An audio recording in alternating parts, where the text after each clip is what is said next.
Demo Man, do you copy?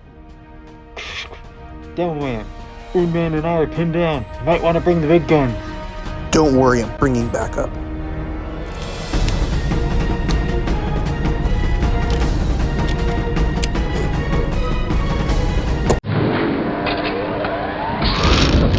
Well, what is up everybody? Oonie here, and I welcome you guys to a brand new series we're going to call the MOCShop. It's where I, Oonie, am going to be looking over some of my custom creations from throughout the years. And by throughout the years, I mean the past, maybe 5 years at this point? Basically, this is going to be a show where I review, quote unquote, some of my mocks that I just did not take the time to do a proper coverage of. I don't know how long the series is going to run. I only have so many things that I have in the pipeline. So no promises, but this should be a good little run. So without further ado, let's get right to it. Today, we're going to be looking at one of my favorites. Well, obviously it's one of my favorites if I kept it around this long. This is the Oonie-Buster. That's, I guess, what I've been calling it for now. I'll say what it is. It's a custom mech. It's a custom Hulkbuster modification. So a little history about this guy. I made this guy back in 2018, I believe. It's a modified Hulkbuster, but the main purpose was to spice things up. At first, it was just me wanting to do a palette swap. Then, the more I got into it, the more I realized that I wanted to do a little bit more. And so here we are. So one of the main things I wanted to point out was knee articulation. This was probably one of the initial challenges that I wanted to take on. As you can see, I use the MOCShop joints, which were pretty popular at the time. That was my kind of main inspiration for taking this mock to the next level. They are able to bend and give them a little more than average articulation. Obviously, he can still hunch down, pretty similar to a regular Hulkbuster set. But in addition to that, he can break apart. Brilliant. Yeah, I'll talk about that in a bit. So, as long as you keep his legs splayed, I believe he can stand upright entirely, but that just, come on, that just looks awkward. So I usually have him splayed just a little bit, and then I usually have him bent just a little bit. There you go. Yeah, as you can see, he's not very well put together. I try my best to kind of give into some snot techniques. As you could see, doesn't really hold together as much in the lower thigh area. Some of the building techniques don't exactly secure the pieces entirely. But besides that, I think it's pretty stable. In order to get the knees to work properly, I had to beef it up a fair bit.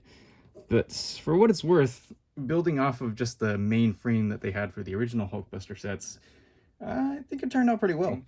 I do have the Infinity War and then the Age of Ultron Hulkbuster sets to compare. Actually, you know what? I'm going to bend the knees on this guy to kind of demonstrate how close they would be if they were the same. So yeah, obviously the custom one just a little bit taller because they had to beef things up. Well, and it's not just the legs, I'll get to that in a little bit, but the main bulk of the, I guess, torso, head, whatever you want to call it, the main frame, that one's also kind of beefed up a little bit. But as you can see, I took a lot of inspiration from both models. Obviously, things like the feet were pretty much the exact same build with just a few more pieces added on. Things like the hands, I believe I took inspiration from both of them. It was a while ago, so I don't exactly recall entirely what pieces I took. And funny story, actually, the custom Hulkbuster that I made is I actually built it before I even got the Infinity War set. So the Infinity War Hulkbuster, when I did end up getting that set just off the shelf, when I built it, I felt this odd sense of deja vu. But really, it was just me remembering that I used the instructions for the initial build on this guy. So one other thing that I found to be quite the challenge that I did not really anticipate up until I got to it was the helmet piece. And I'll show this off right now.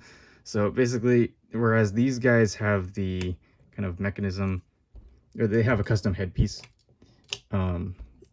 they don't really have that bubble piece, or at least they didn't back then. They didn't have that piece in many different colors, especially not dark blue. But anyways, I kind of had to mod one myself, so obviously it still has the 2 droid arm things, but the headpiece on this, it's kind of padded off, so it's entirely brick built. It's got 2 components, so actually this whole visor thing can lift up, but I prefer to have it just kind of at an angle as if it's one piece. And it's just it kind of just nestles on there. I think it worked out in its favor because obviously it doesn't have this kind of faceplate look to it. It's more of just, I believe someone compared it to Titanfall, where they don't necessarily have heads because, well, they're mechs. They don't really need it because they have a HUD display on the inside. The driver, yeah. So this guy, Demo Man, as I call him, he's an interesting fellow. I'll probably elaborate that on in another video. That's kind of a story for another video because there's other builds related to it. So as you guys may know, on the Infinity War Hulkbuster, he has the mechanism where he swings his arm around here. Boom. For mine, since it does not have that feature, I kind of had to fill it out. So I just kind of threw a bunch of parts together. Pretty good space in there, which is why I can still put the driver in there. And he still fits pretty snug. The back wall is flush, and I don't really have an explanation. It's more just greebling. But overall, it works. The front 3 parts still fold up pretty nice, and I even have the main core. The trans light blue highlights probably a little more than I would have wanted. These pieces right here probably would have been different color, and there are certainly some areas where I think the colors clash more than work together. This is the back, pretty plain. You can see some of the main frame that's took inspiration from the other Hulkbuster sets. These guys, I don't really know what they are, just more greebling. They fold up. I don't know if that has any relation to the actual Hulkbuster, but yeah, that's that. I extended the arms. I believe the other ones are just a single CCBS joint connected straight to the hand.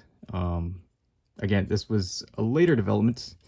It was originally just the hands and that, but then I figured, well, kind of upscaling the entire thing, so might as well add in some extra joints. So it's got upper arm, lower arm, and, well, I guess that counts as a wrist joint, but it all worked out. And he does not have any kind of repulsor blast stickers, so that's kind of a bummer. But he still has the 4-finger formation. Now, if you ask me what I would want to improve, definitely do go for another round on these legs, just in general. I think I did a pretty solid job at constructing them just from scratch, but if I had to go do them again, work on that, probably gut the legs and then try to customize them so they're a little more stable. That is the Oonie-Buster, or the Oonie-Hulkbuster, whatever. I don't know, maybe you guys can offer a name. But anyways, that is it for this episode of the MOCShop. Tune in next time where I'll go over another one of my creations. But thank you guys for watching, and I will see you in the next video. Oonie, out.